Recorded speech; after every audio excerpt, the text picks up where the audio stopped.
Il y avait plusieurs idées qui partaient sans qu'aucune ne soit faite, vu qu'il n'y avait pas d'idée entre guillemets dominante sur les autres. Du coup, c'était juste un amas de bruit et d'idées qui partaient dans tous les sens.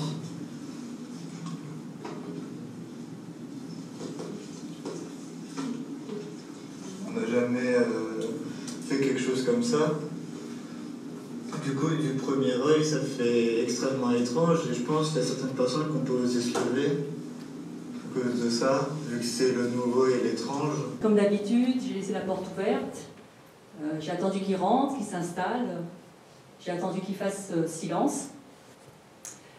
Et puis une fois qu'ils étaient bien installés, je leur ai dit « Aujourd'hui, je préfère ne pas ». On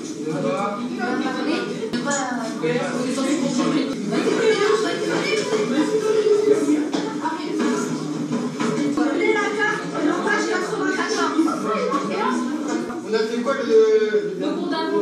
Qu'est-ce qu'on a fait le fondament? Sur quelqu'un, aujourd'hui, une petite pastille vidéo. On va prendre des hymnes nationales de la France et ensuite nous allons essayer d'analyser ce qu'ils savent. J'étais quand même agréablement surprise qu'ils réagissent aussi vite, qu'ils aillent au tableau pour prendre ma place et faire cours.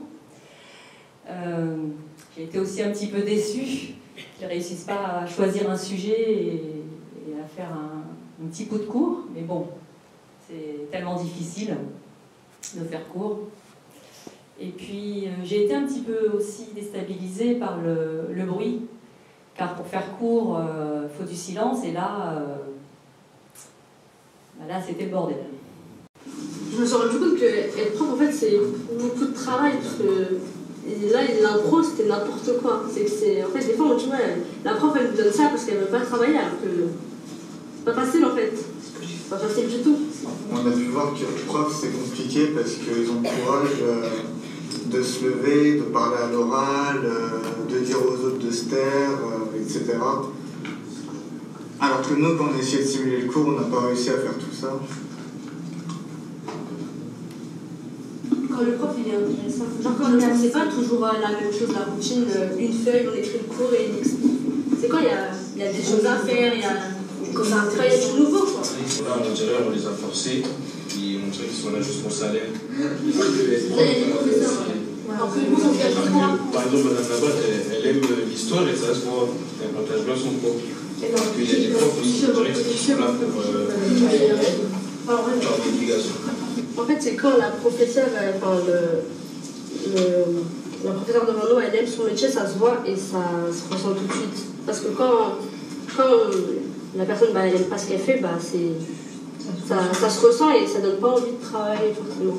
Comment vous faites pour garder votre sang-froid quand pendant toute la journée, jusqu'à la fin de la journée, alors que tout le monde parle trop? On a eu un débat intéressant, mais il y a des choses que j'ai pas pu leur dire. Là ce soir je peux vous les dire. Il y a des choses qu'on ne dit pas devant des élèves et puis il y a des choses qu'on ne dit pas quand on est filmé aussi. Être prof, ce n'est pas qu'une passion, hein, c'est aussi un métier.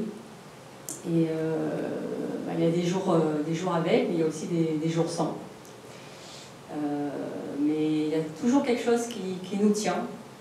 Il y a la représentation, il y a toujours un rôle à tenir. On a choisi ce métier-là pour éduquer, enseigner, donner des bases, donner des connaissances, donner un cadre, donner de la culture. Donc on sait que c'est pas facile quand on choisit ce métier. Et on sait que voilà, c'est un métier qui est usant. Si on ne sait pas, on l'apprend très vite. Et on sait que de s'énerver, de toute façon, ça sert à rien. Alors des fois, on s'énerve quand même, hein. Mais on sait que c'est pas productif et que la pédagogie, c'est essentiellement de la répétition. C'est essentiellement essayer de garder le cap et garder le cadre, même si effectivement il y a des difficultés. Donc c'est pas une habitude au sens où on est lassé, on s'énerve pas parce qu'on n'en peut plus, c'est pas ça. C'est qu'on tempère, on prend du recul, on sait que c'est pas facile, et puis on essaye de faire quand même le métier parce qu'on y croit quand même un petit peu. Je pense que c'est une envie en fait. Moi, les élèves, quand ça a marché, c'était l'envie. Enfin, c'est pas l'envie qu'ils avaient de faire ce que je leur demandais, mais ils se disaient bon, allez, elle a l'air de tellement y tenir, on va tenter un peu, quoi.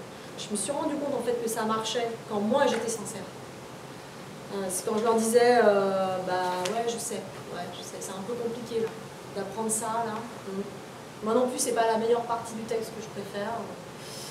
Mais bon, on va s'y mettre ensemble. Voilà, c'est quand en fait, c'est l'honnêteté, moi je trouve, qui marche. C'est pas facile, hein. Mais du coup après, bah, je trouve que c'est ce qui fonctionne parce que quand ça leur donne un peu confiance, puis une fois qu'ils ont un petit peu confiance, bah là il y a des petites choses qui se déplacent. Bah, je sais pas. Quelquefois, il faut se forcer, il faut sortir grand jeu, il faut en faire des tonnes, il faut sourire alors qu'on n'a pas envie. Faire du théâtre ? Un petit peu, beaucoup. Il faut faire semblant de s'énerver alors qu'on a envie de rire. Quand tu joues, tu as besoin justement d'envoyer quelque chose de vraiment très sincère, de très positionné. Sinon, en face, il ne se passe rien. En fait. Enfin, je sais pas. Et toi, c'est l'inverse, en fait, c'est drôle. La sincérité, elle suffit pas parce qu'il faut que tu fasses du théâtre. C'est drôle. Je me rappelle mon premier poste à Béthune, quand j'avais 22 ans. L'équipe était géniale, super accueillante, et ils m'ont soutenu vraiment, c'était vraiment top. Et quand j'arrivais à gérer les gamins, c'était super parce que quand on est nouvelle, ils nous voient arriver, ils savent très bien qu'on ne sait pas faire, qu'on n'a jamais fait le truc, donc forcément, ils voient qu'on n'est pas sûr, et donc ils prennent un peu le pouvoir.